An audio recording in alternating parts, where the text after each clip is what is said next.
Peripheral expressway बनने से लाखों गाड़ियों को दिल्ली में दाखिल होने की आवश्यकता नहीं पड़ती। भाजपा सरकार यमुना जी की साफ सफाई के लिए भी बहुत बड़े लेवल पर काम कर रही है। इसके लिए करोड़ों रुपए के प्रोजेक्ट पर काम शुरू किया गया है। साथियों, दिल्ली में पहले जो आपदा सरकार थी, उसे यहां के गरीब, मध्यम वर्ग, किसी की परेशानी से कोई फर्क नहीं पड़ता था। आपदा सरकार ने हेल्थ सेक्टर का भी बुरा हाल कर रखा था। हम आपदा सरकार को चिट्ठियां लिखते थे, भारत सरकार चिट्ठियां लिखती थी और कहते रहे कि आयुष्मान स्कीम लागू करो, लेकिन आपदा वालों ने कभी गरीबों की परवाह नहीं की। मुझे खुशी है कि यहां रेखा जी के नेतृत्व में भाजपा सरकार निरंतर स्थितियों को बदलने में जुटी है। बीते एक वर्ष में ही अनेक आयुष्मान आरोग्य मंदिर यहां स्थापित किए गए। इससे गरीब और मिडिल क्लास को बहुत फायदा मिल रहा है। अब दिल्ली में आयुष्मान स्कीम भी लागू है, दिल्ली के लोगों को मुफ्त इलाज भी मिल रहा है। फर्क साफ है, आपदा वालों का तरीका था काम कम, बहाने ज्यादा।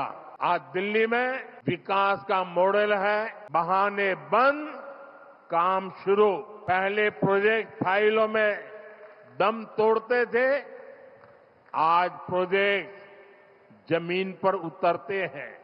मेट्रो के विस्तार से लेकर हजारों सरकारी कर्मचारियों के आवासों तक देश की राजधानी में सुविधाओं का लगातार मजबूत विस्तार हो रहा है। एक नई मजबूती दी जा रही है। दिल्ली के आप लोगों ने एक साल पहले जिस नई उम्मीद और नए संकल्प के साथ यहां भाजपा की डबल इंजन सरकार बनाई थी, उसका परिणाम आज यहां विकास कार्यों में दिख रहा है। मैं दिल्ली के सभी नागरिकों को इस विकास की अविरत धारा के लिए बहुत बहुत बधाई देता हूं। यहां रेखा गुप्ता जी के सफल नेतृत्व में राजधानी का विकास हो रहा है। राजनीति, प्रशासन, विज्ञान, खेल या समाज सेवा का क्षेत्र, भारत की नारी शक्ति हर क्षेत्र में एक नई ऊर्जा से आगे बढ़ रही है। साथियों, आज का ये कार्यक्रम इस बात का भी प्रमाण है कि एक वर्ष पहले दिल्ली ने जिस आपदा से मुक्ति पाई वो कितनी जरूरी थी। अगर यहां पर आपदा सरकार न होती तो ये मेट्रो फेज 4 प्रोजेक्ट बहुत पहले ही पूरा हो चुका होता।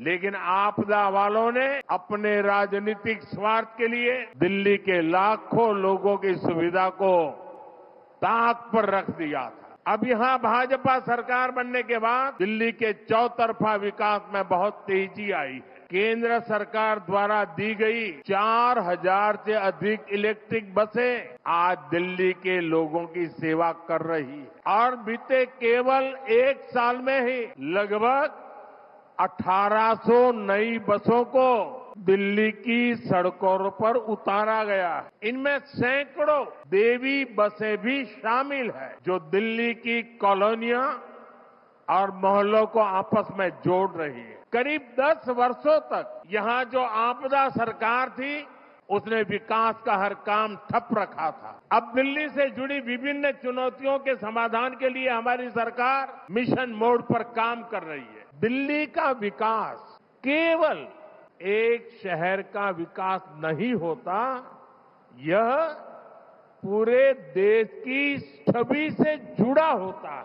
दिल्ली जितनी आधुनिक होगी, दिल्ली जितनी सुविधाजनक होगी, दिल्ली की कनेक्टिविटी जितनी बेहतर होगी, भारत का आत्मविश्वास दुनिया के सामने उतनी ही मजबूती से दिखाई देगा। और इसलिए मुझे खुशी है कि आज हमारी दिल्ली सुविधाओं और इंफ्रास्ट्रक्चर के मामले में तेजी से आगे बढ़ रही है। साथियों, इसी दिल्ली में कभी डेबिट और क्रेडिट कार्ड केवल अमीर लोगों के पास होते थे, लेकिन आज स्थिति बदल रही है।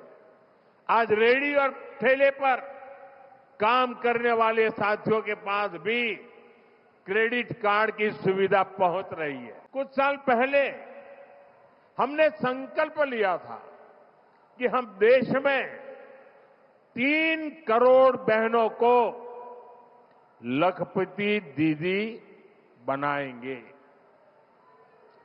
बहुत लोगों ने मेरी मजाक उड़ाई कि देश के गांव में गरीब महिला लखपति दीदी बने, ये मोदी चुनाव जीतने के लिए नई नई बातें बताता रहता है। बहुत भला बुरा कहा गया था, बहुत मजाक उड़ाई गई थी, भांति भांति के सोशल मीडिया पर खेल चल रहे थे। लेकिन आज अंतर्राष्ट्रीय महिला दिवस पर बड़े गर्व के साथ कहता हूं कि मेरी माताओं बहनों में कितना सामर्थ्य है। अगर उनको अवसर दिया जाए तो वो कैसे कैसे नई नई सिद्धियां हासिल कर सकती हैं। मुझे आज खुशी के साथ कहना है कि देश ने 3 करोड़ महिलाओं को लखपति दीदी बनाने का जो संकल्प किया था वो पूरा हो चुका है। 3 करोड़ से अधिक बहनें अब लखपति दीदी बन चुकी है। हमें अपनी विरासत पर गर्व करना भी सिखाती है। इसी प्रेरणा से आज हम दिल्ली की विरासत के संरक्षण का काम भी कर रहे हैं। बीते वर्षों में केंद्र की भाजपा सरकार ने विकास भी और विरासत भी इस मंत्र के साथ दिल्ली के अनेक ऐतिहासिक जगहों को और बेहतर करने का काम शुरू किया है। दिल्ली में अनेक नए स्थल भी बनाए गए हैं। देश के लिए अपने प्राण न्योछावर करने वाले वीरों के सम्मान में नेशनल वॉर मेमोरियल बनाया गया है। नया संसद भवन, कर्तव्य पथ, कर्तव्य भवन और सेवा तीर्थ, ये सभी 21वीं सदी के भारत की नई सोच को दिखाते हैं। अभी कुछ दिन पहले ही भारत मंडपम में ऐतिहासिक ग्लोबल एआई समिट हुई। भारत मंडपम और यशोभूमि जैसे स्थान दुनिया को भारत की संस्कृति, भारत के व्यापार और भारत की क्षमता से परिचित कराने का बड़ा माध्यम बन चुके हैं। प्रधानमंत्री संग्रहालय और युगे युगिन भारत संग्रहालय जैसे नए म्यूजियम भी दिल्ली की पहचान को और मजबूत करने जा रहे हैं।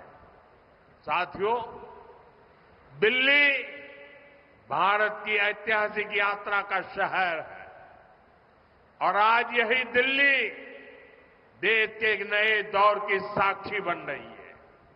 ये नए भारत के आत्मविश्वास का दौर है। भारत का यही आत्मविश्वास अब हमें विकसित भविष्य की तरफ ले जाएगा।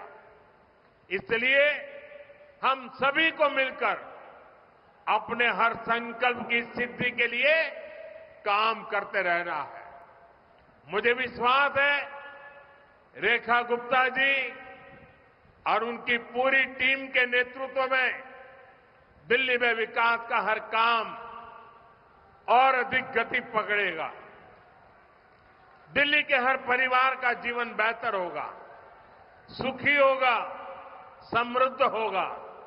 इसी सद्भाव के साथ एक बार फिर सभी विकास कार्यों के लिए मैं आप सबको बहुत बहुत बधाई देता हूं।